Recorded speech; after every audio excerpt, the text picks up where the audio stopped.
Assalamualaikum warahmatullahi wabarakatuh. Saya Siva Amalia dari kelas 4B dengan NPM 2211040130. Baik, saya membuat video ini untuk memenuhi tugas akhir atau UAS dari mata kuliah Statistik Pendidikan yang diampu oleh Mr. Agus Hidayat MPD yang berkaitan dengan uji validity, reliability, normality, homogen, dan hipotesis. Kemudian yang kelima, hipotesis, atau yang terakhir, saya akan menjelaskan tata cara pengerjaannya dengan video berikut. Saya akan memberi sedikit penjelasan mengenai uji hipotesis atau hipotesis test. Jadi di sini saya menggunakan independent sample t-test yang merupakan uji parametrik yang digunakan untuk mengetahui apakah terdapat perbedaan mean antara dua kelompok independen atau dua kelompok yang berbeda. Mengapa hasil olahan data dari homogeneity dilanjutkan ke uji hipotesis dengan menggunakan formula independent sample t-test? Itu karena kumpulan data harus terdistribusi normal dan homogeneous. Caranya kita ke variabel view, kemudian nama diisi dengan score, lalu kolom kedua diisi class.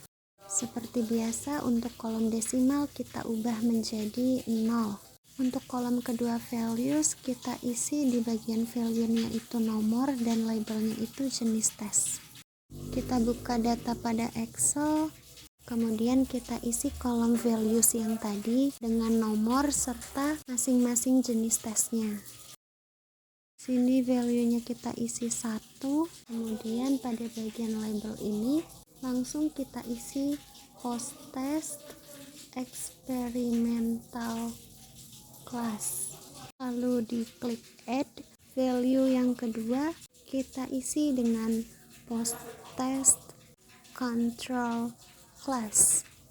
Mengapa hanya memasukkan dua jenis tes? Karena memang sudah ketentuannya. Oke, jika sudah, kita beralih ke data view. Kolom skor yang pertama kita akan isi dengan data dari post test experimental class. Kita copy, kemudian kita paste atau kita pindahkan ke bagian score. Kolom value class ini 1. Kita lanjut, kita copy angka satunya, kemudian kita akan paste sampai data yang terakhir.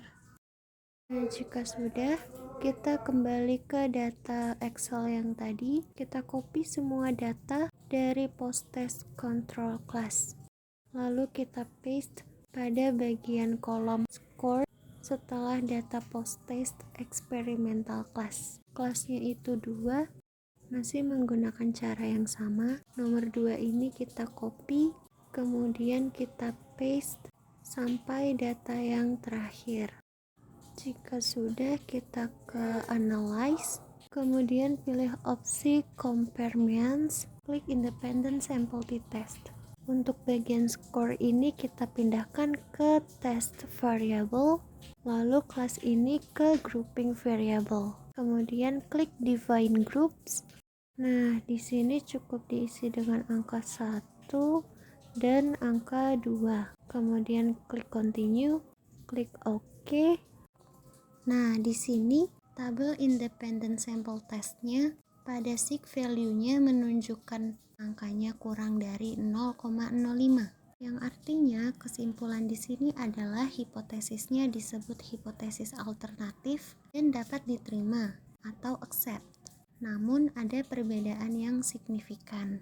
Baik, hanya itu yang dapat saya sampaikan dan saya jelaskan. Apabila terdapat kesalahan dalam pengerjaan maupun pengucapan, mulai dari validity, reliability, normality, homogen, dan hipotesis test, saya mohon maaf. Saya mengucapkan terima kasih karena Mr. Agus Hidayat MPD telah menyempatkan waktu untuk menyimak video saya dari awal sampai akhir. Wassalamualaikum warahmatullahi wabarakatuh.